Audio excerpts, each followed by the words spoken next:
Good morning. Welcome to our 6 a.m. Pacific time devotional practice. Um, i- if you're joining us for the first time, we've been practicing together for a whole year and a little bit longer, taking some time to light a candle. And then, in light of the news in the world recently, the lighting of the candles have become even more meaningful as a symbol of maintaining the light of spiritual practice. And many of us who practice together have been lighting candles at home and sharing photos of that practice. So I invite you to just take a moment and be still. And if you have a candle to light, that's a wonderful thing. Throughout the practice, my number of candles has been growing, and I take that as a symbol of the light that is growing through the numbers of people who are joining this devotion.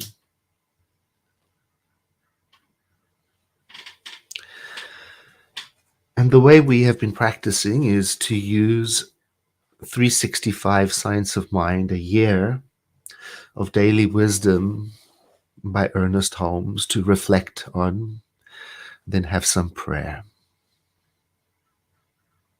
And I thank you for letting me know where you're joining in from. We've had visitors from all over the world, and I welcome you. Today, on March the 2nd, the topic is unifying with the Spirit. And I want to go to the second paragraph. It is kind of like our call, our spiritual call to action. Science, logic, mathematics, reason, and revelation are all on the side of the one who boldly proclaims the allness of the divine. That's what we've been doing all these weeks. Before we engage in the day, before we take on the news, to take a moment and to get on the right track, so that as we do engage with the world, we come from this bold awareness of what is living in us. And as we've learned from the book, that which we do for ourselves, we are doing for the self of us that appears everywhere in the world. So today, I'm opening my heart for all sentient beings that are being impacted anywhere on the planet where there is armed conflict. We shall do well to follow this path, because it means that in the end, right has no opposite, and good cannot be denied. Feeling and thinking and sensing this allness, we enter into a conscious communion with it. And in some subtle ways, we do not understand. Its essence flows out into our acts, spilling itself in and through everything we do, and bringing to bear upon the problems of life an intelligence greater than the human and a power that is transcendent. That's very important for me, this phrase. In some way that I do not understand, and I take that to heart, so that I don't try to map out how it is that my spiritual practice will have the impact that it does in the world. And so I say to myself from time to time, even though I do not know, there is that within me that does know, and knows that it knows, and knows the way.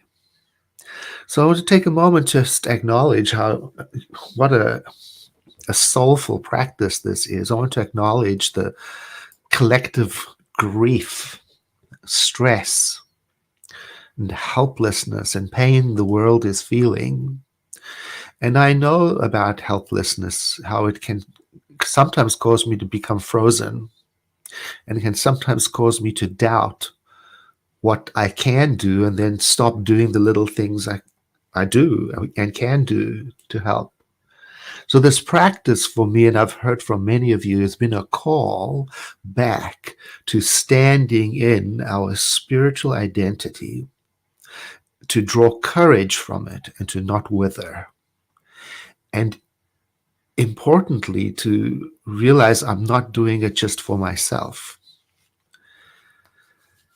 And so to create the space to have the complexity of the full range of the human emotional experience and reaction and response to the world, and then at the same time to identify that place within that knows and knows that it knows, so that it is like a gathering in of a loved one into the embrace.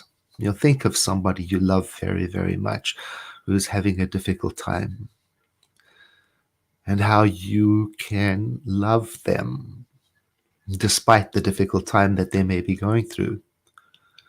Or I like to say it like this, that you can know the truth about them when they perhaps cannot know it for themselves. So for those people who are struggling right now, take it to heart that it is my work to be centered in truth and know the truth and then to act on it. And I'll talk about that in just a moment. I'll read this again. Feeling and thinking and sensing this allness, we enter into conscious communion with it. And in some subtle way we do not understand, its essence flows out into our acts, spilling itself in and through everything we do, and bringing to bear upon the problems of life an intelligence greater than the human and a power that is transcendent. And then the last paragraph of each of these pages is affirmative statements that are appropriate to put inside of a spiritual mind treatment. And so let's do that together. I invite you to let these words that I speak be as if they are your own, silently in your own mind, making adjustments or adaptments or adding to them as you see fit. There is only one life. And that life is the divine, and it is perfect, and it is the life that is living itself through me and through everyone on this call, and through everyone in my thought atmosphere, and in everyone that is in the thought atmosphere of this growing web of interconnectedness, and in every person everywhere, and all beings and all things. It is the ground of all being, permanently in its original state, uncontested, undiluted, eternal. This is my life. And my mind is a center of divine activity within this mind that is the creator. And my heart is a center of love radiating from a source that is unconditional. And so I embrace in this moment of prayer the complexity of my feelings and the feelings of the world. And I drop deep roots consciously into this mind from which I am created, so that I sit taller, think clearer, and radiate brighter. Today, by way of the spiritual mind treatment, I am affirming the supremacy of good. And everything within me responds to this thought, understands its meaning, and announces its presence. There is a power flowing through me into everything I do and think in the direction of wholeness. There is a transcendence coordinating, unifying, and causing all of life to blend into the unity of oneness.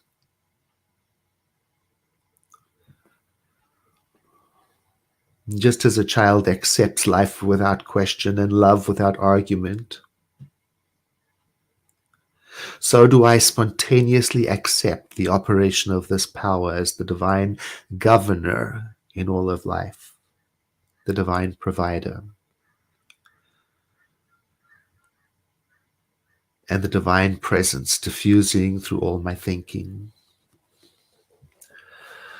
Having proclaimed that and accepted it and felt it, I then make room in my consciousness for instruction from within, for guidance.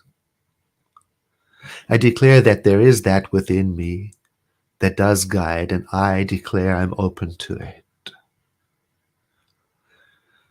So I stay today centered in this awareness. And I look for the evidence of my prayer work. And I feel the camaraderie of these, my friends, in my prayer. And so it is.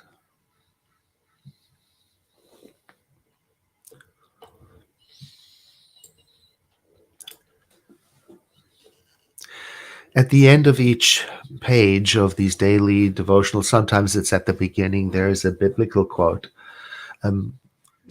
Today's quote is from Isaiah chapter 58, the second verse. And it is an interesting and poignant chapter, the whole chapter, because in it the prophet is comparing superficial devotion with wholehearted devotion. You know, the difference between people who do the motions and the people who do the practice and let it infiltrate into their life. And he asks in it in the chapter, what is the use if you do all of this spiritual practice, but then in your life you are oppressing other people, treating workers poorly, denying help to those who suffer? What is the use of it if you do not use your voice to call for justice? In contemporary terms, that can mean a lot of things. It can mean staying informed about what is going on and not hiding from the world. And then checking your information sources. If you're going to watch Netflix, then watch the documentary Winter on Fire, Ukraine's Fight for Freedom. Another way of letting our spiritual practice urge us into action is to do research for, well, humanitarian agencies that are on the ground helping, and then help them. Time Magazine's online page has a terrific list of organizations with links to them: UNICEF, the UN Refugee Agency, the International Red Cross, Doctors Without Borders, and so on. Now, in this Isaiah chapter, later on, early on actually, if I remember correctly, it has this instruction to spiritual people. Cry aloud, do not hold back.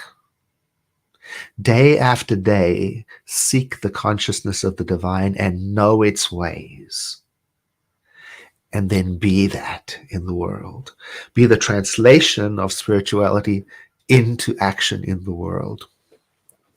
And another great resource is Globalcitizen.org. Globalcitizen.org. And it says there something, well, it has a whole list of wonderful things that you can get into.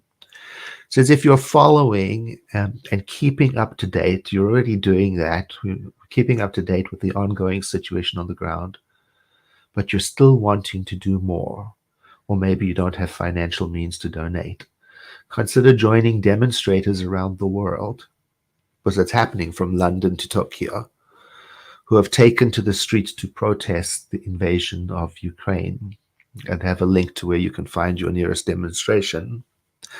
So I'm taking to heart the prophet's words, cry aloud.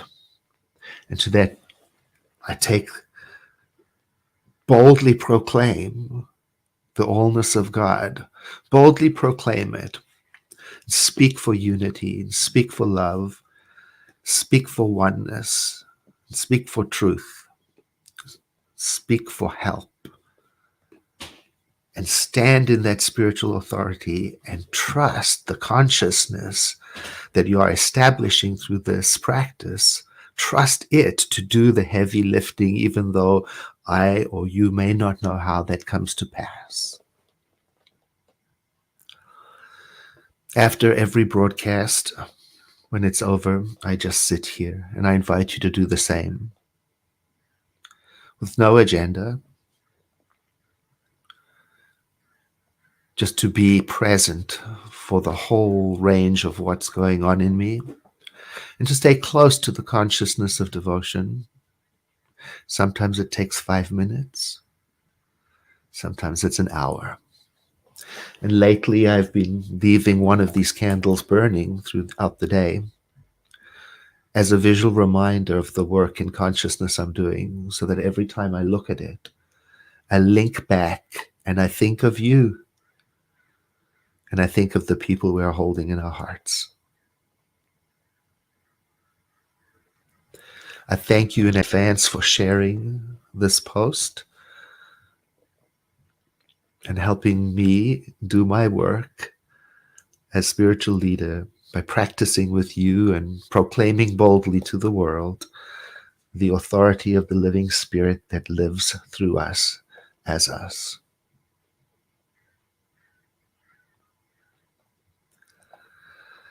Have a blessed day, and I hope you'll join us again tomorrow.